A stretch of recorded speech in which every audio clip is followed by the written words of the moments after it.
തിരഞ്ഞെടുക്കാനുണ്ടായ ഒരു കാരണം ഒരു ട്രാക്ക് റെക്കോർഡ് നോക്കുന്ന സമയത്ത് കൃത്യമായി തന്നെ ഹീനിയസ് ക്രൈം ചെയ്തിട്ടുള്ള, സമൂഹം മുഴുവൻ വെറുക്കുന്ന, കൃത്യമായി തന്നെ ക്രൈം ചെയ്തു എന്ന് നേരത്തെ സമ്മതിക്കുകയും ചെയ്തിട്ടുണ്ട്. അതായത് ക്രൈം ചെയ്തു എന്ന് എനിക്ക് ഉറപ്പുണ്ട്, എന്നോട് പറഞ്ഞിട്ടുണ്ട്. എനിക്കറിയാം, പ്രതിക്കറിയാം, ദൈവത്തിനറിയാം. അപ്പൊ എനിക്കറിയാം ക്രൈം ചെയ്തിട്ടുണ്ടെന്ന്. അങ്ങനെയുള്ള ക്രൈമിനെ മാത്രം തിരഞ്ഞെടുത്ത് എടുക്കുന്ന, അല്ലെങ്കിൽ അതിൽ കുറച്ച് ആവേശം കാണിക്കുന്നതിന്റെ പുറകിൽ ഈ നോബൽ പ്രൊഫഷൻ വെച്ച് എന്താണ് ഉദ്ദേശിക്കുന്നത്? ആവേശം എന്ന് അങ്ങ് പറഞ്ഞാൽ ഞാനൊരു മാധ്യമത്തിൽ കേട്ട ഒരു ചെറിയ വാർത്ത പറയാൻ ആഗ്രഹിക്കുകയാണ്. അങ്ങ് അല്ലെങ്കിൽ ഞാൻ ഒരു കേസിൽ പ്രതിയായാൽ ഞാൻ ഒരിക്കലും കഴിവില്ലാത്ത, കോടതികൾ കാര്യങ്ങൾ പറയാത്തൊരു അഭിഭാഷകനെ കേസ് ഏൽപ്പിക്കില്ല. എനിക്കാഗ്രഹം ഇന്ത്യയിൽ അറിയപ്പെടുന്ന ഏറ്റവും നല്ല അഭിഭാഷകനെ കേസ് ഏൽപ്പിക്കണമെന്നാണ്.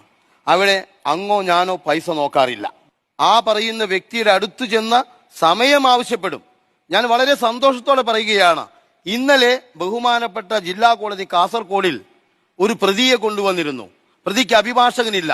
പ്രതി കോടതിയോട് പറഞ്ഞു, ആ വ്യക്തി പറഞ്ഞു, നിങ്ങൾ എല്ലാവരും സന്തോഷത്തോടെ കേൾക്കണം, എനിക്ക് ആളൂരിനെ മാത്രം അഭിഭാഷകനായി മതി.